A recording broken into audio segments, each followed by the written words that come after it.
Hi friends, very good evening అందరికి కూడా. So చాలామంది నాకు కమెంట్స్లలో మెమోలు ఎప్పుడు వస్తాయని చెప్పేసి అడుగుతున్నారు. పాస్ అయిన మెమోస్ మీ చేతికి రావడానికి దాదాపుగా ఒక 1 మంత్ పడుతుంది. ఓపెన్ స్కూల్లో 1 మంత్ లోపల, ఇప్పుడు అంటే నెక్స్ట్ మంత్ 10th లోపల షార్ట్ మెమో టీసీ మీకు ఇవ్వడం జరుగుతుంది ఫస్ట్. సో చాలామంది లాంగ్ మెమోస్ ఎప్పుడు వస్తాయని అడుగుతున్నారు. ఫస్ట్ మీకు కేవలము ఒక షార్ట్ మెమో వస్తుంది. తర్వాత షార్ట్ మెమోతో పాటు టీసీ మైగ్రేషన్ కంబైన్డ్ సర్టిఫికేట్ వస్తుంది ఒకటి.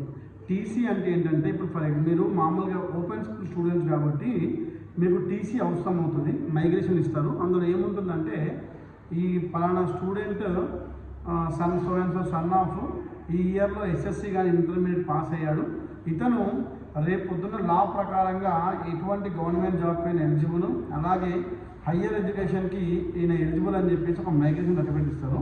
సో షార్ట్ మెమోతోని మన మైగ్రేషన్తో మీరు అడ్మిషన్స్ తీసుకోవచ్చు ఫ్యూచర్ స్టడీస్ కోసము. లాంగ్ మెమోస్కి మాత్రం మీకు ఒక 3 months టైం పడుతుంది. ఇది మాత్రం మీరు కొంచెం కన్ఫర్మ్ పెట్టుకోండి. లాంగ్ మెమోస్ మాత్రం మీ చేతికి రావడానికి దాదాపుగా 3 months టైం పడుతుంది. సో ఈ 3 monthsలో మీకు లాంగ్ మెమో వచ్చేస్తుంది. సో ఈ షార్ట్ మెమో టీసీ ద్వారా మీరు అడ్మిషన్స్ తీసుకోవచ్చు. అలాగే కొంతమంది, సార్ మేము ఓపెన్ ఎస్ఎస్సి పాస్ అయినాము, మేము వెంటనే ఇంటర్మీడియట్ చేయొచ్చా అంటే చేయొచ్చు ఇంటర్మీడియట్. కానీ ఏమవుతుందంటే 4+1 స్కీమ్, అంటే ఫస్ట్ ఇయర్లో 4 ఎగ్జామ్లు, సెకండ్ ఇయర్లో రిమైనింగ్ 1 ఎగ్జామ్ చేయొచ్చు. ఎందుకంటే ఎస్ఎస్సి అయిపోయాక మీకు ఇంటర్మీడియట్ 2 years గ్యాప్ అనేది కంపల్సరీ. సో అది లేకపోవడం వలన 4+1 స్కీమ్లో మీకు ఈ ఎగ్జామ్ అనేది కండక్ట్ చేస్తారు. సో దయచేసి మీరు అంటే మీ యొక్క స్టడీ సెంటర్కి ఇప్పుడు వెళ్ళకండి.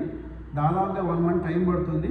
నేను ఒకవేళ మెమోస్ వచ్చినాయి అనుకోండి, నేను ఒక వీడియో పెడతాను, అప్పుడు మీరు మీ స్టడీ సెంటర్కి వెళ్ళి ఆ మెమోస్ తీసుకోండి. అంతవరకు మీ యొక్క ఇంటర్నెట్ మెమో ఏతుందో ఆ ఇంటర్నెట్ మెమో సహాయంతో పై చదువులకి మీరు అప్లై చేసుకోవచ్చు. అండ్ చాలామంది నాకు ఫోన్ చేస్తారు, లా సెట్లో మేము పాస్ అయినాం సార్ అని చెప్పేసి. ఎస్, ఒకవేళ ఓపెన్ ఇంటర్ చేసి లా సెట్లో మీరు పాస్ అయితే మీరు ఎలిజిబులే, లా సెట్కి మీరు ఎలిజిబుల్ అవుతారు. సో అందరూ కూడా అందులో వెయిట్ చేస్తారు కోరుతున్నాం. Thank you very much.